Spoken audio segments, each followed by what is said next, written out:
What I think is hard to explain in a simple way is that present connection that you have with someone in such an intimate position without going into elaborating what can happen what or can happen next. yes. Where is this going to lead? Yeah.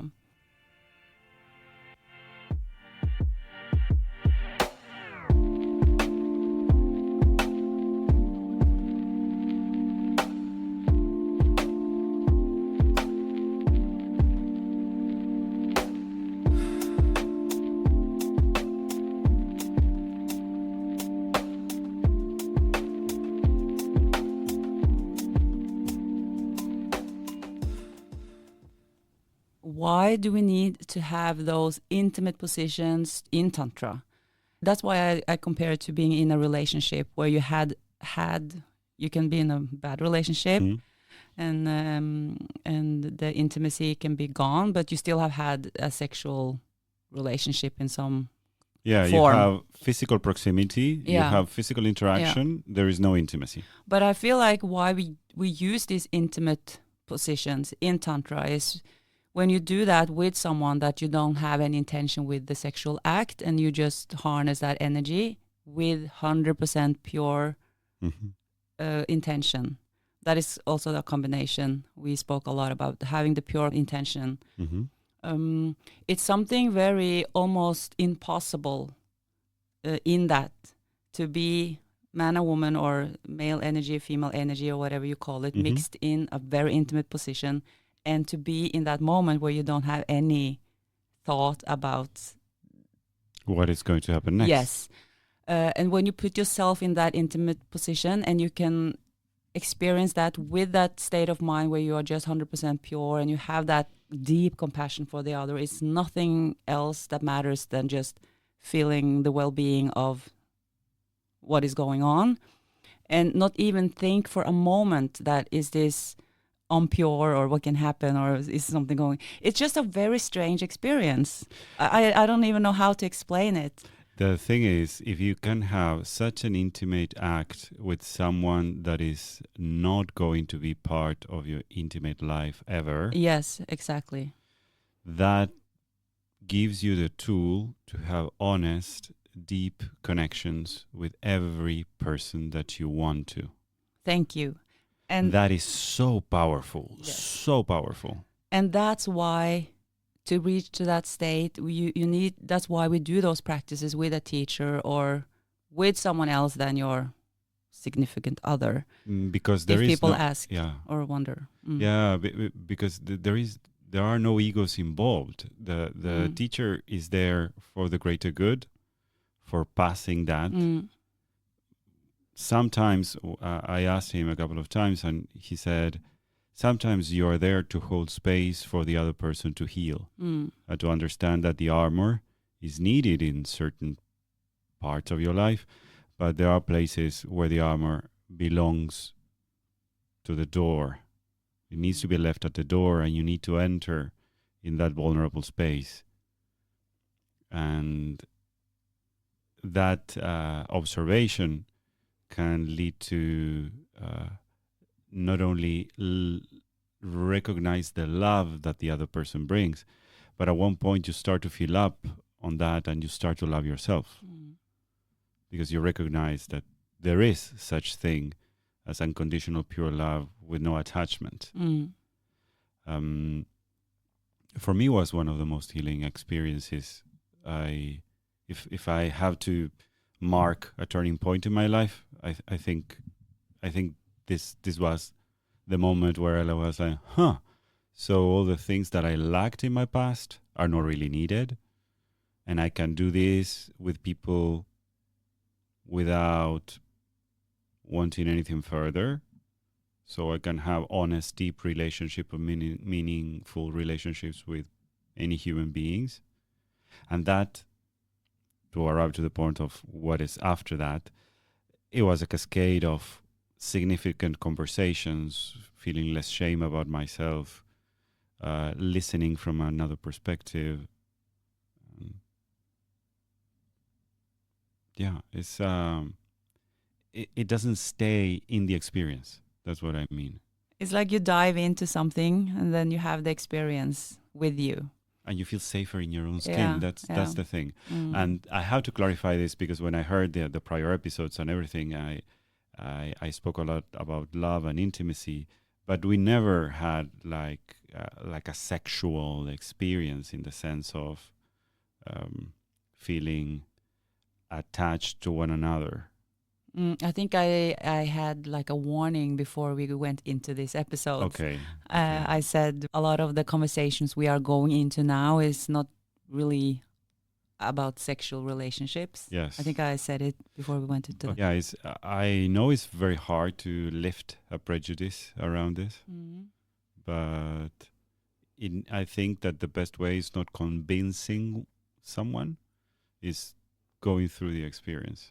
Yeah, and I've been thinking a lot about how much, or we also talk about in the breaks, how much we should share of our practices. And for me, it's not even if I choose not to share everything, it doesn't matter because you can't really. I try to explain a little bit about the concept of Yabyum and why you see that picture as a symbol of Tantra a lot of places, but we are sitting here and struggling with describing what's happening when you do that. But then you have everything involved in the past and the future and the present and everything up to that moment where you can reach to a phase where two people can meet in that position and just feel pure compassion, love, everything. Yeah. And it's so much more around that. Hours of philosophy, hours of conversations, hour of meditation, or at least for me it was hours with this teacher. So you just come to a point where it's no questions asked, really. When I was dealing with my fears or my insecurities or my desire, through that seems like a lot for a very short amount of time.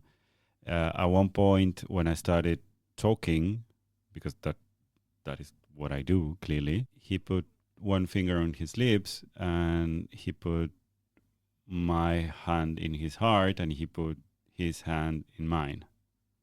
And when my heartbeat was like going faster or going like stronger, like slow but stump, stump, stump, he opened his eyes, he did the gesture, okay, breathe, no talking, just eye connection and very simple gestures.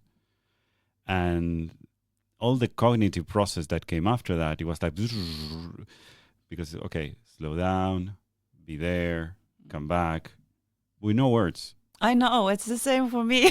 Yeah. You just communicate. Yeah. I feel like it's even different from telepathy. Sometimes you can have a thought, and like we do that all the time. Yeah. So like you think something, I say something, or you write me, and I'm like, oh.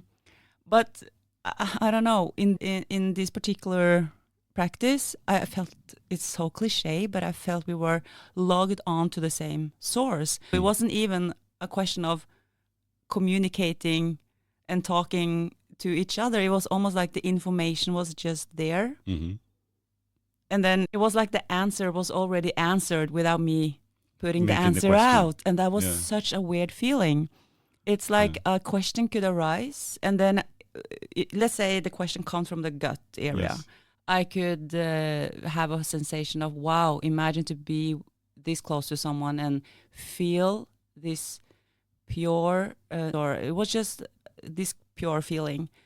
And I was filled with so much gratefulness. Can you say gratefulness? Yes, yes, of course you can. And that feeling was filling me, and it was coming up closer. And it's almost when I reached the top of my head, it was kind of like he pouring into. He embraced that feeling and said, of course, almost like, I don't know, it was very hard to describe, but it was almost like a symbiosis of energy, and the information was kind of blended. Now I feel like we are getting a little bit woohoo here, but yeah. I understood after those experiences that separation is an illusion. Yeah, actually.